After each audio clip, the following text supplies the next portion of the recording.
So if you've been looking into making permanent jewelry and micro welders, you might want to check out this one from Helix, which comes with everything you need to get started, along with being really compact and portable. And here's everything you'd be getting with the starter set all laid out. That being said, it doesn't come with the canister of Argon. You can buy this separately or locally. And this is completely optional, and I'll go over what it does later in the video. But your starter kit does come with a regulator for the Argon along with a hose. You'll also get 20 feet of assorted chain, and comes in 5-foot rolls, and the chain material will be sterling silver and gold filled. And to go along with those, you get 100 jump rings in both of those materials as well. And don't worry, you're not limited to just those two materials. You can use this on all carats of gold, stainless steel, platinum, copper, brass, and even aluminum. And this does come with a stand or holder for your handpiece, so if you need to use both your hands for the piece, this is extremely helpful. We also included some of our all-natural jewelry cleaner, along with some polishing pads, and a fiberglass scratch pen. This way you can make sure everything is nice and clean before welding, and after. There's also some nice flush cutters included, that way you can easily cut this supplied chain to size, or other thin metals. We also included some eye protection so you don't damage your eyes or anyone else's when using the welder. And actually setting everything up is pretty straightforward. You just need to plug in your power cable, and if you are going to be using the Argon setup, it just plugs in right here where it says gas, and it just kind of slides in until it stops. And you can always pull on it a little bit to make sure it doesn't come out, and you should be good to go. And this does come with an assortment of grounding cables, some that you can just clip onto your piece, or a full-on set of pliers. And these just plug in here at the top of the machine with the plus symbol. And if you want multiple of these set up at the same time, you can plug them into one another. And you will have to connect one of these to whatever piece you're going to be welding, so you can complete the circuit. That being said, we still need to set up our handpiece. And to do that, we need to pull off this end piece. That way we can get to this brass piece in the middle, which is a collet, and it's going to hold our electrode. And you just need to unscrew it a little bit to open it up. And this setup does come with 5 pre-sharpened electrodes. And they are sharpened to the point that you can actually prick your finger with these, so be careful. And you just want to slide the electrode into the collet with the sharp end pointing out. And leave a decent amount of this sticking out, but we still need to adjust this to the proper length, and we're going to be using the end of the handpiece to do this. And we just want the tip of the electrode to line up with the bottom of this groove. And you're going to be resting the bottom of the handpiece on this part of the collet, and just carefully slide the electrode down. And once you have it in place, just tighten up the collet, and then you can put the end of the handpiece back on. And if you do it this way, your electrode should be sticking out exactly how much it needs to be, which should be about 1 millimeter to 1.5 millimeters. And now this is pretty much completely ready to use. And for now, I'm just going to put it into its holder, because now I need to set up the Argon part of this. And with new canisters like this one, they usually have a plug in it that needs to be removed. And just using a pair of pliers to pull on the tab will usually make quick work of this. And this is when you need that regulator that came with the kit. Setting this up is pretty straightforward. Just put the end of this into the canister, and then just thread in this large hex part. And it's best to go slow with this and do it by hand at first, just to make sure you're not cross-threading anything and you won't have any leaks. And like I said before, this is completely optional. Argon is known as an inert gas, and all that really means is it's non-reactive, unlike water and oxygen, which is found in the air. And this basically just makes a little shield around where you're welding,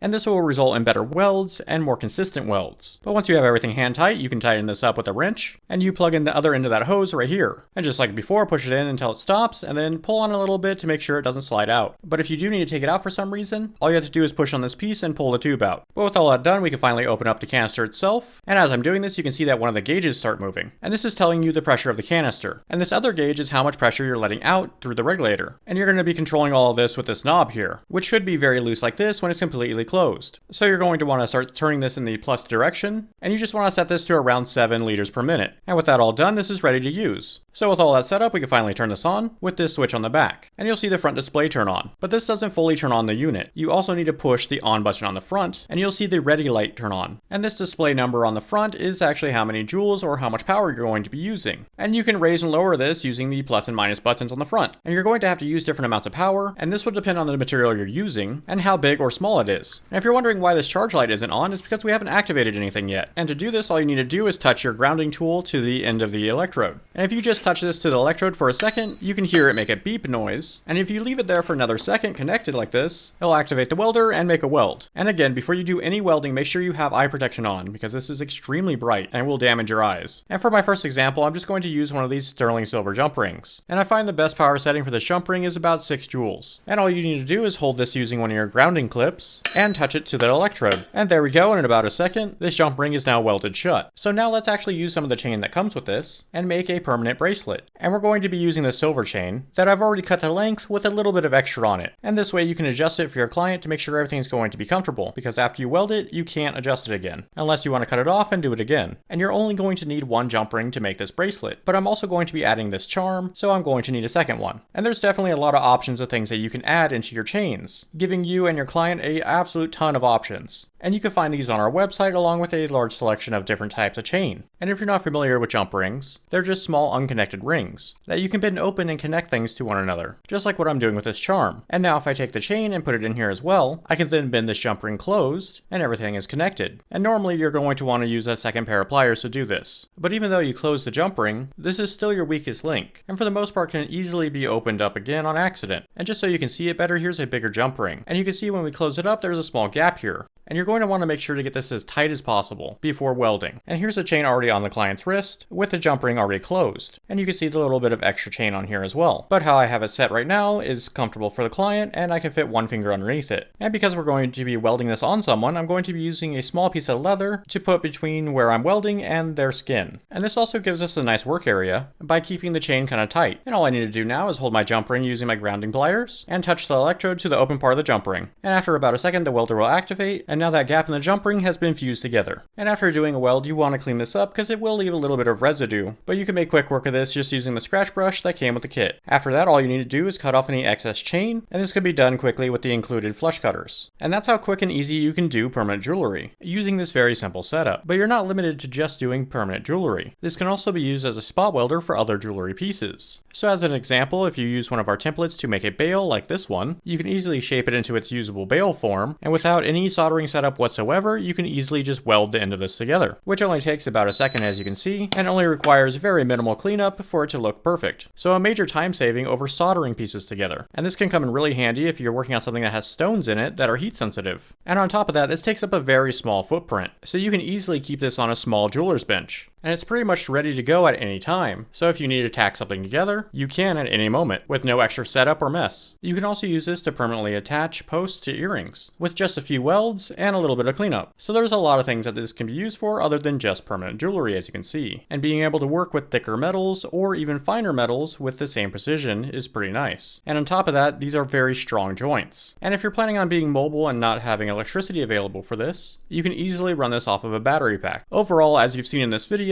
this welder can be used in a wide variety of different ways. So if you're interested in picking up one of these for yourself, just head over to pepetools.com, where you can find a ton of jewelry making essentials, along with high quality US made tools. And of course, if you have any questions, feel free to contact us.